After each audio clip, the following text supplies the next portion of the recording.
Para sa mga taong napapagod na, nawawala, at halos sumuko na, pakinggan mo to. Alam ko mahirap. Yung pakiramdam na kahit anong gawin mo, parang walang nagbabago.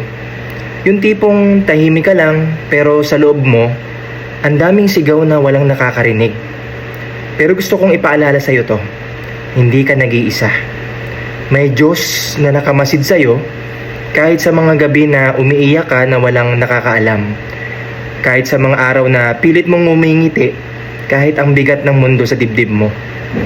Ang mga sugat mo ngayon, hindi yan patunay ng kahinaan mo. Patunay yan na lumalaban ka pa rin kahit ang hirap-hirap na.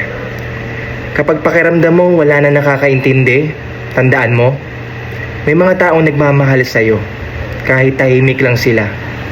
May mga taong umaasa pa rin sa pagbangon mo. At higit sa lahat, may Diyos na hindi kailanman bibitaw.